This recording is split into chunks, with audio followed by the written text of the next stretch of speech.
Deplorable conditions. That's what forced Baltimore City inspectors to shut down an arts warehouse in Station North. Well, now months later, the mayor is revealing how the city will help the artists find safe workplaces.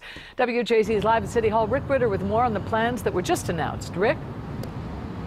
Well, Denise, it's something that flew under the radar for years, but after that fire ripped through an Oakland warehouse, killing more than 30 people, Mayor Pugh knew something had to be done.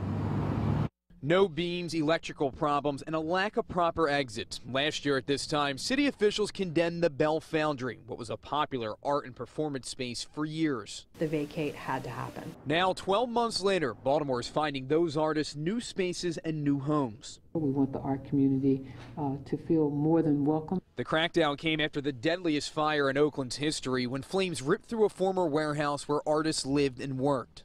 It took an incident like that for us to take a hard look at our DIY spaces and our arts community. Mayor Catherine Pugh then formed a task force. Those recommendations revealed Wednesday, highlighted by the possibility of turning vacant city schools into art spaces. We should not be leaving buildings empty in communities because I think that's what creates the fear among those who live in the city the most. Also providing a technical assistance team, opening the lines of communication to find out what spaces need and how to bring them up to code.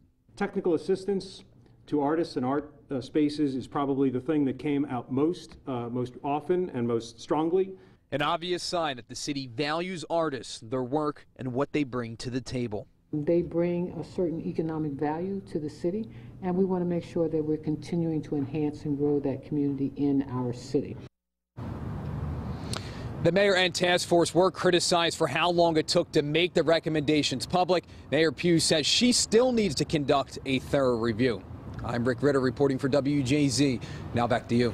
All right, thank you, Rick. The task force recommends identifying businesses, nonprofit organizations, and lenders as potential sources of funding.